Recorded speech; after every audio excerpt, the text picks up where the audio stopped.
on a foggy Wednesday morning. Yeah, I don't like checking my own self out though.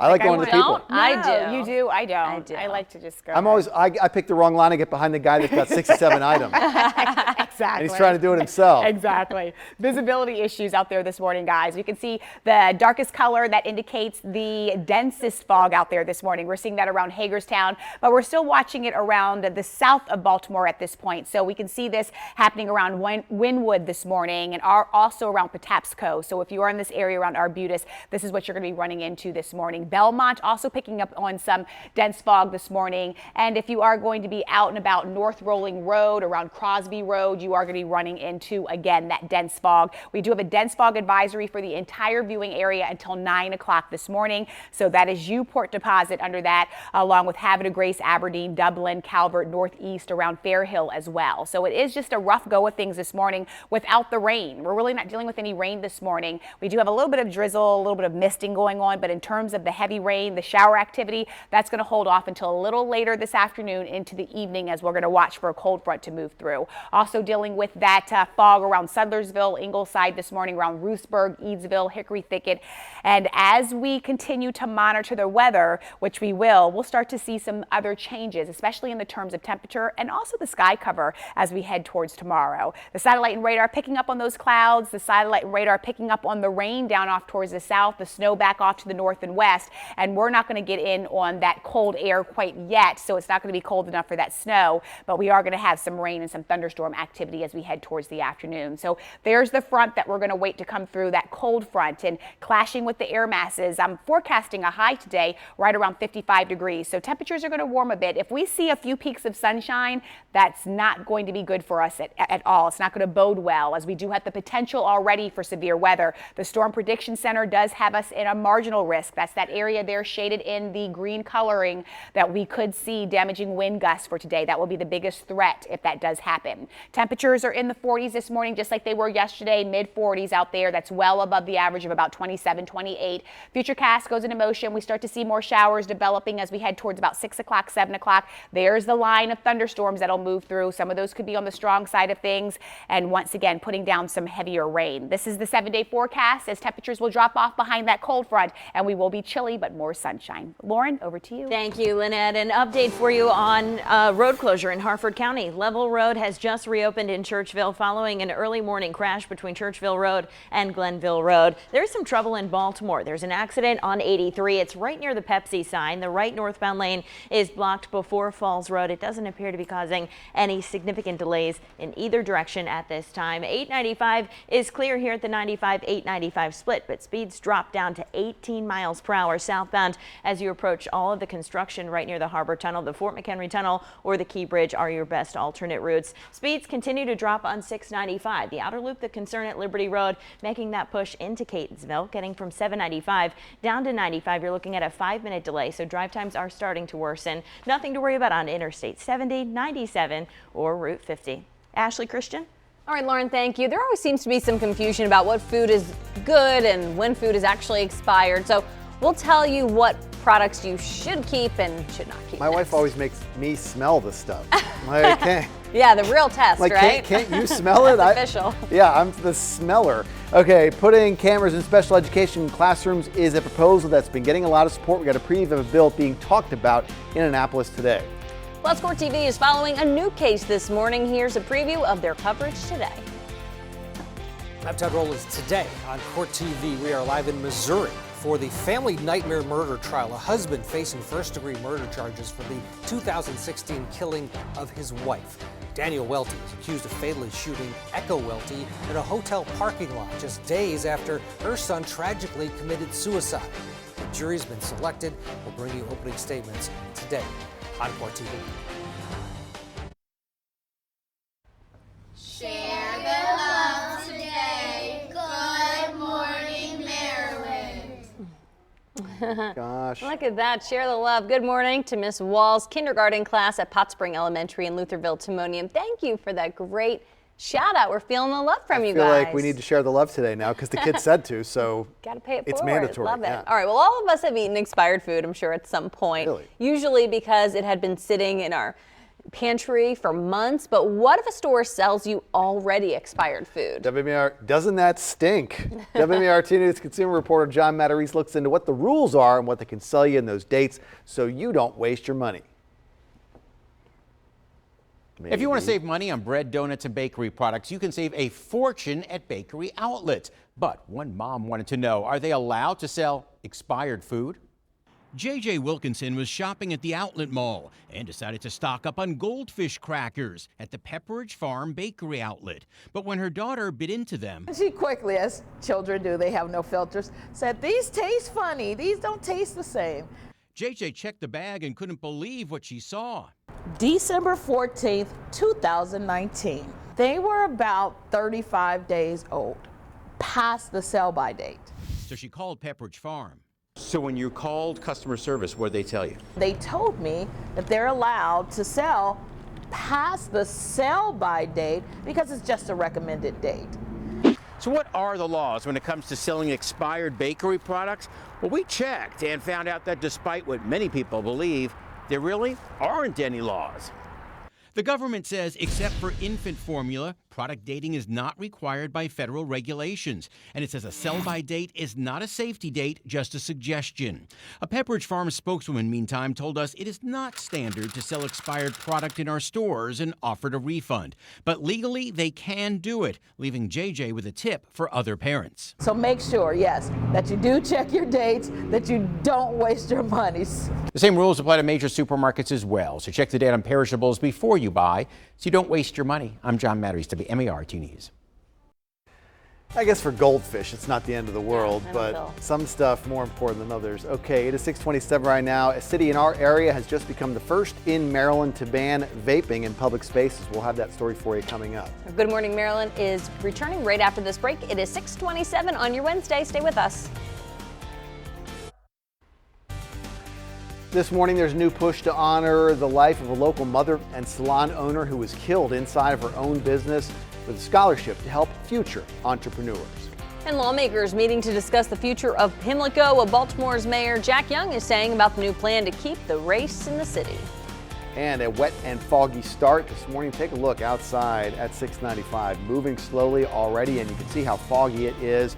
A couple of our local school systems have announced they're going to open late today. Queen Anne's County schools will open 90 minutes late with no AM pre-K. And in Cecil County, they're going to go ahead and open up schools 2 hours late today as we start with the final half hour of Good Morning Maryland.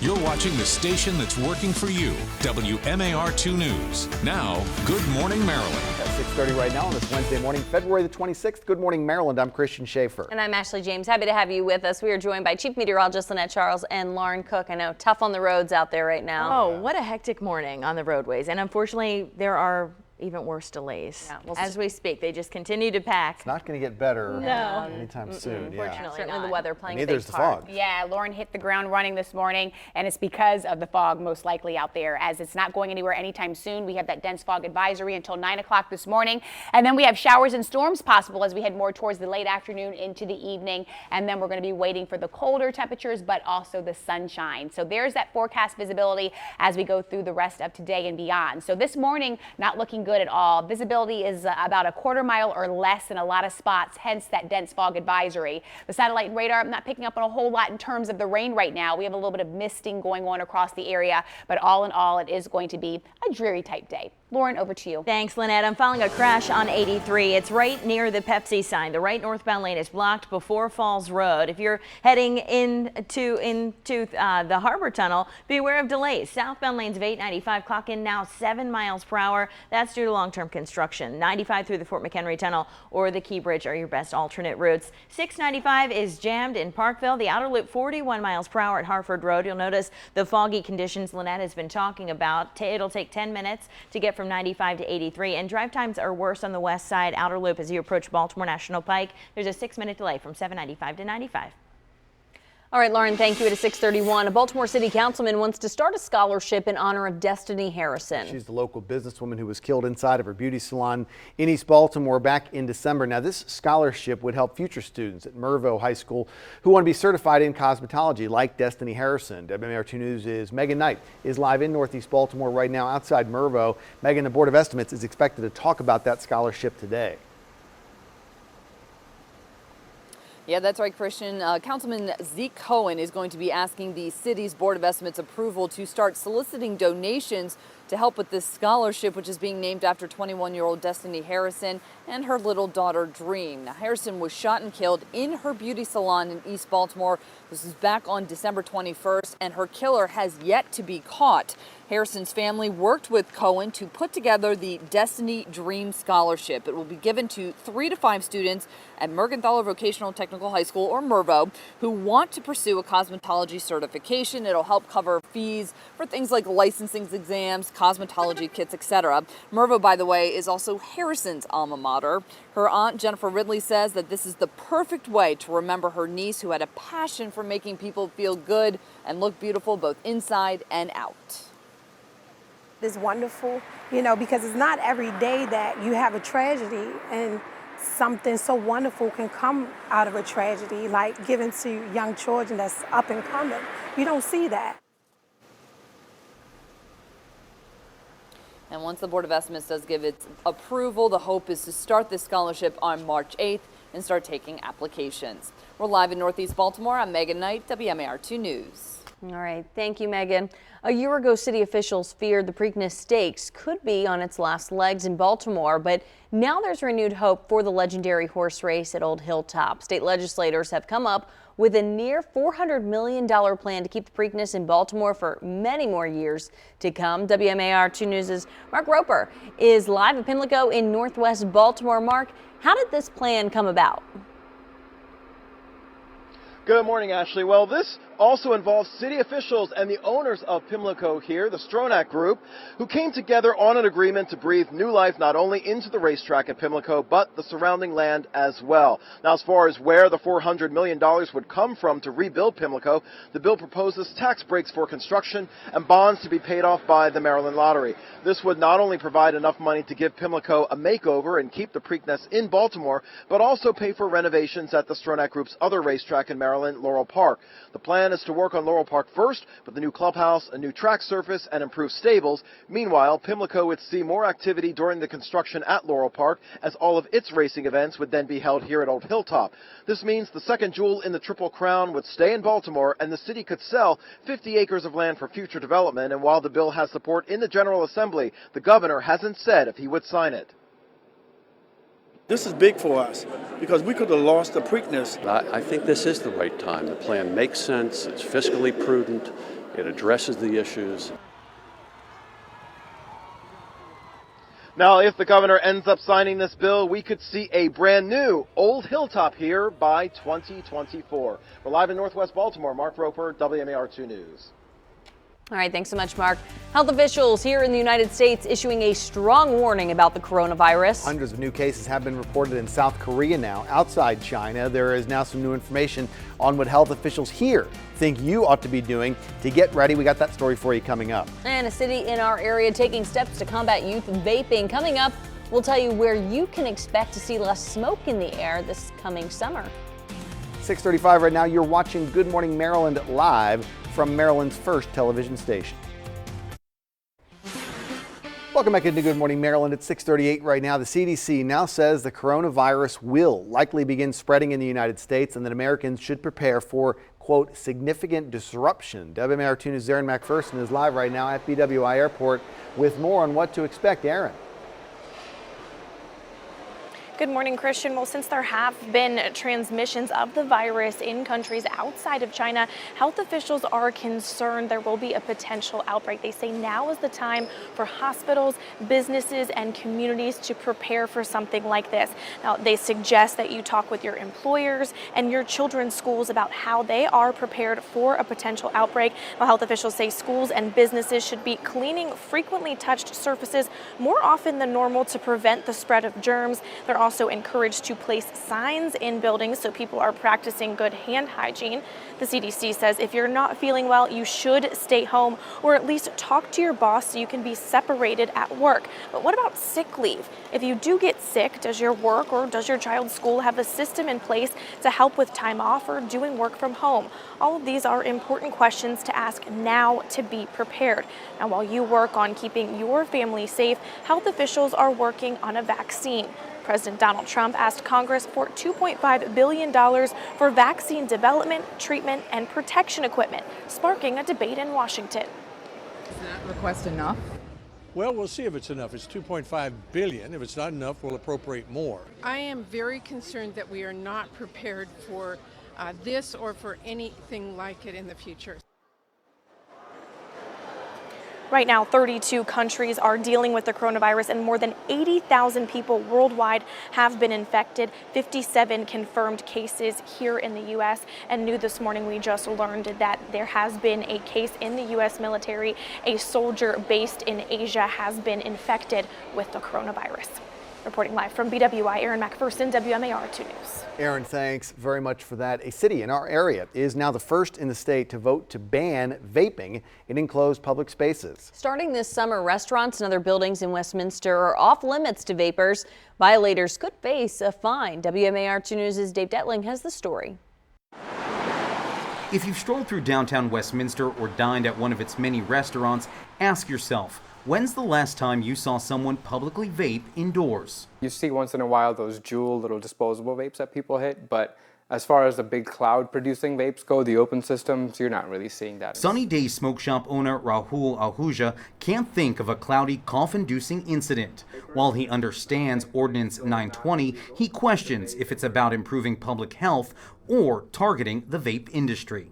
I don't see vaping going away entirely for the fact that there's so many vapors around the country, and the real problem is just the high nicotine stuff that's getting in the kids' hands.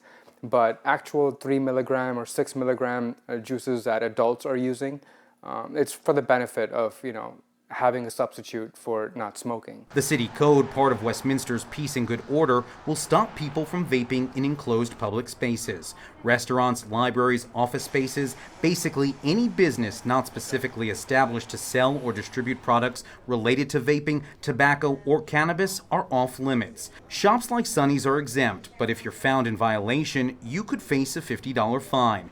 Business fines start at $100 and can go up to $500. After multiple offenses, businesses would be labeled a public nuisance. I hope they don't get the drive to do it, because it really is bad for you. Walter Frankenberger supports the ban, adding kids shouldn't be exposed to vaping and no one should unwillingly breathe in someone's vape. People's own choice whether they choose to go to bars where people smoke or not, but then start thinking about the people who work there. The Carroll County Health Department sees the ban similar to smoking in restaurants. While unable to enforce the vaping Muni Code ban, Edwin Singer says if it stops someone from picking up a potentially dangerous habit, all the better. It's something that maybe they're on the cutting edge, and I think a lot of other people are looking to get behind it. And that was WMAR 2 News' Dave Detling reporting. The new vaping ban goes into effect July 1st in Westminster. It is 6:42 now. Still to come on Good Morning Maryland.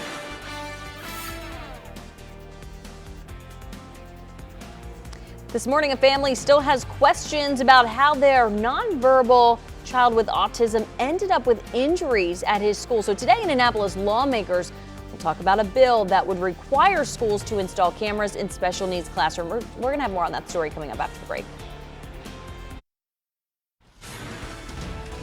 Okay, welcome back into Good Morning Maryland. Boy, take a look at that fog along 695. It is a tough commute this morning. A lot of crashes out there. A couple of local school systems delayed. Cecil County, 2 hours late. Queen Anne's County, 90 minutes late on the schools today because of that fog. We'll check the weather and traffic again in just a couple of minutes. Today, legislators in Annapolis will consider a bill that would force cameras to be installed in special education classrooms. WMAR 2 News' Mallory Safaste tells us why lawmakers, parents, even teachers are behind this proposal, and how her report on a nonverbal child with autism injured at school is really shaping this debate.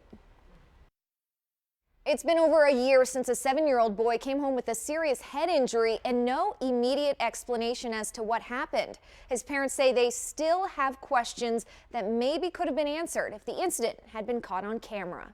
A frightening progression. In just a few days, Grayson Gandy's head bump developed into black eyes. No note in his backpack. No call. No phone call, no nothing.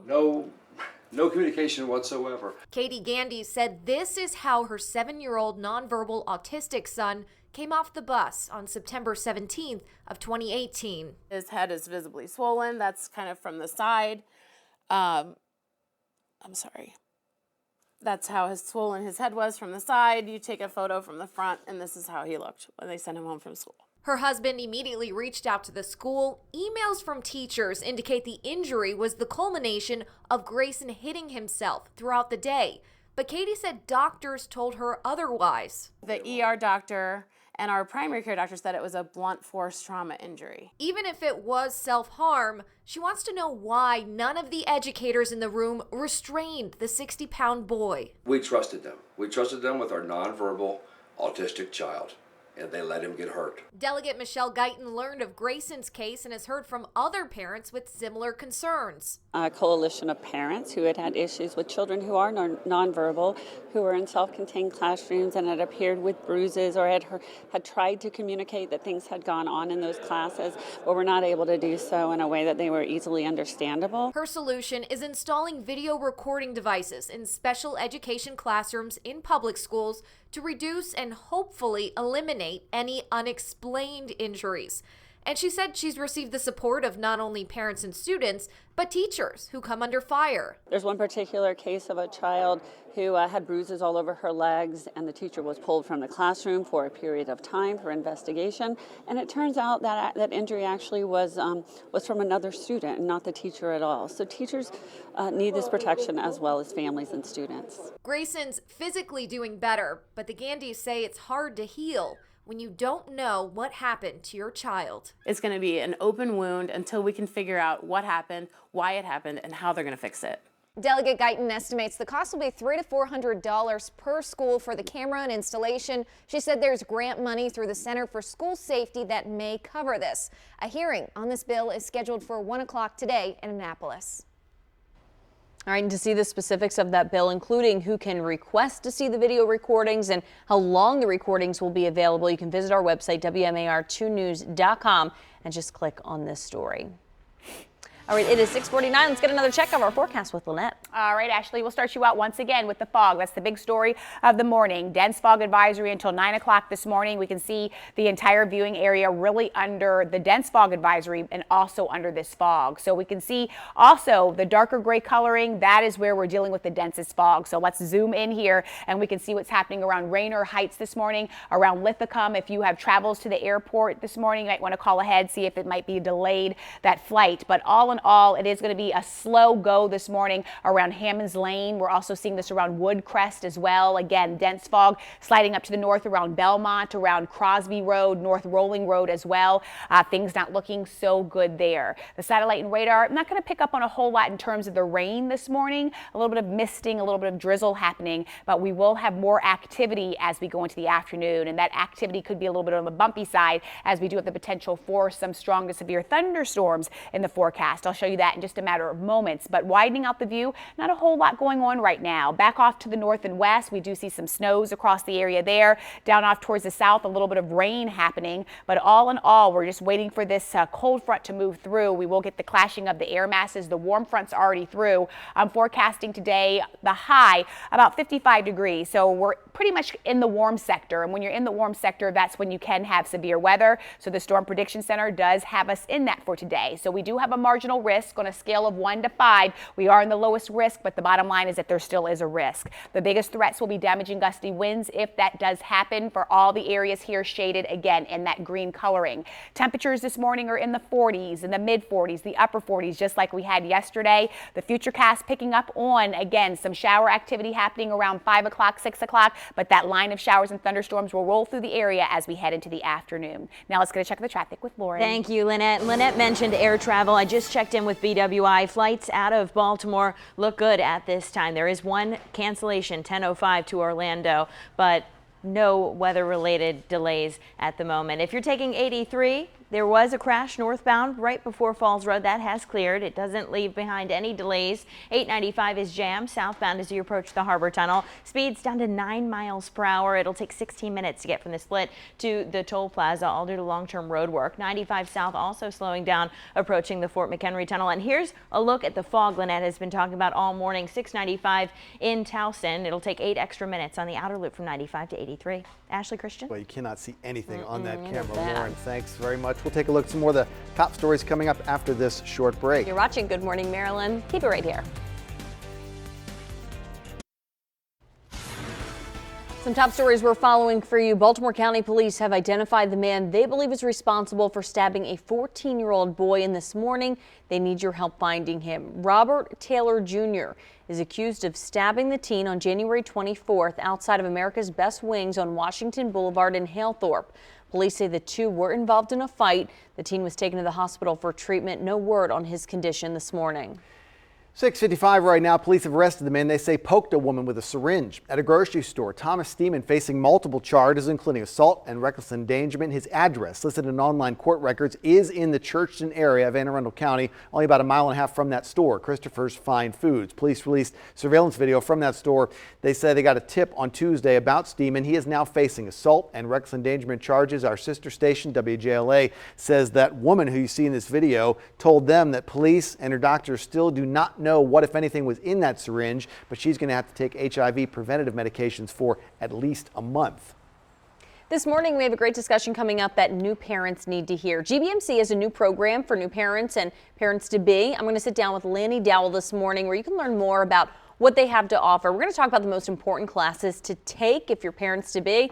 And we'll also talk about what a doula is. Is it something that could help your experience? All that and more. The conversation starting a little earlier than normal at 8:05 this morning on the WMAR 2 News Facebook page. Get a lot of people tuning in for that. Yes, tune in, ask away, all your questions. 6:56. Time to get one last check of your traffic and weather. And we're going to start with Chief Meteorologist Lynette Charles and that foggy forecast. You said it. It's foggy out there this morning. A dense fog advisory in effect until 9 o'clock this morning for all the areas there shaded in the gray coloring. That is our entire viewing area for today, so you're not going to escape that fog anytime soon. Even once it expires, we'll still be dealing with a little bit of patchy fog lingering. Temperatures this morning are in the 40s right now, mid 40s at that. These numbers are well above average, and as we go into the afternoon, still forecasting staying above average. We'll go right about 55 degrees as we will warm up. If we get some sunshine in here, guys, that will pose a problem. That's going to add to some instability, so we do have the potential for some strong to severe thunderstorms to roll in. The biggest threat will be damaging gusty winds if that does happen. As we head towards Thursday, we get breezy, we get cooler behind that cold front, and we get even colder as we head towards Saturday. As we head into Sunday, still dry, lots of sunshine in the forecast. Next chance for showers rolls back in next week. Lauren? Thank